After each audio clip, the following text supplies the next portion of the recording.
Olá pessoal, tudo bem?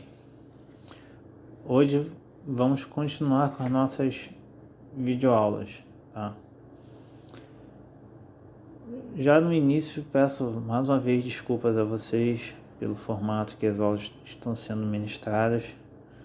Acredito que não esteja sendo do jeito que vocês esperavam, mas infelizmente estamos enfrentando alguns problemas sérios, técnicos, vamos dizer assim, mas temos que superar essa dificuldade e vamos tentar fazer da melhor forma possível, ok? Hoje vamos ver a parte de dinâmica impulsiva, está presente no módulo 8 do livro de vocês, página 223, tá? E o primeiro conceito que nós iremos ver é a parte de impulso de uma força constante, tá? Então, o impulso, ele vai ser o produto entre a força atuante em um determinado corpo e o tempo de atuação dessa força, tá? Imagine uma criança, né, sendo empurrada em um balanço, tá? Então, se nós aplicarmos uma força para essa criança se divertir, né, se movimentar no balanço, se essa força for aplicada durante um curto espaço de tempo, será ela receberá um impulso equivalente àquela força durante aquele determinado tempo. Se nós aumentarmos a força ou aumentarmos o tempo de aplicação da força, esse impulso que a criança recebe será maior, ou seja, ela irá alcançar uma altura maior com o balanço, tá? Irá se deslocar de uma forma mais prolongada, ok? Então, quanto maior o tempo de atuação da força, maior o impulso aplicado a um determinado corpo, tá?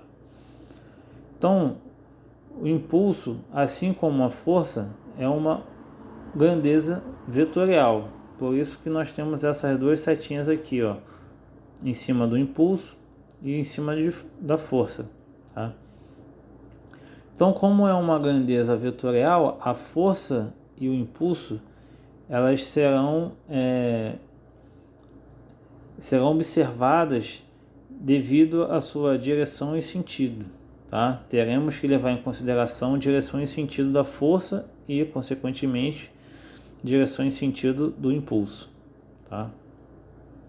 A unidade de impulso é o Newton vezes segundos, tá? Newton vezes segundos, tá? E a próxima grandeza que nós iremos ver na parte de dinâmica impulsiva é a quantidade de movimento ou o momento linear, tá? Quantidade de movimento é o agrupamento dos conceitos de massa e velocidade vetorial. Ou seja, quanto maior a quantidade de movimento de um corpo, maior será seu poder de impacto em uma possível colisão, tá? Aí nós temos como exemplo assim, ó, é uma colisão entre um caminhão e uma moto que estejam com a mesma velocidade, a moto sofrerá maior dano pelo impacto, pois possui menor massa, né? Isso é uma situação bem lógica, né? Se uma moto bater num caminhão e os dois estiverem apresentando a mesma velocidade no momento do impacto, quem vai sair mais prejudicado com certeza vai ser a moto, tá? Pois possui menor massa e, no caso, apresentava a mesma velocidade, ok? Então, como que a gente vai medir a quantidade de movimento ou momento linear? Vai ser o produto entre a massa e a velocidade do corpo, tá? Quantidade de movimento e a velocidade, né, são as nossas grandezas vetoriais nesse caso. Então, teremos que levar em consideração direção e sentido dessas duas grandezas, tá? Unidade de quantidade de movimento é quilograma vezes metros por segundo, tá? quilograma de massa, metros por segundo de velocidade. E agora nós iremos relacionar essas duas grandezas, impulso e quantidade de movimento, tá? Através do teorema do impulso. Então, a força que produz um impulso correspondente à variação da quantidade de movimento, ela será chamada de força resultante. E essa força resultante, através da segunda lei de Newton, que nós já vimos, né, irá associar essas duas grandezas, o impulso e quantidade de movimento.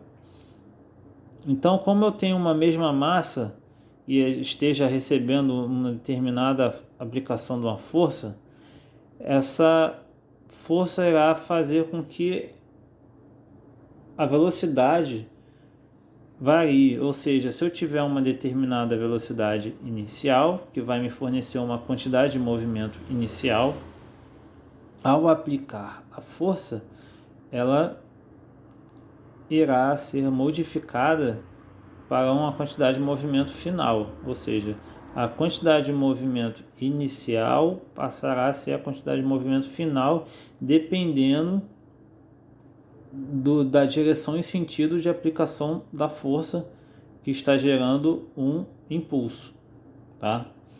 Se a força for aplicada na mesma direção e mesmo sentido da quantidade de movimento inicial, essa quantidade de movimento final ela será maior do que a inicial.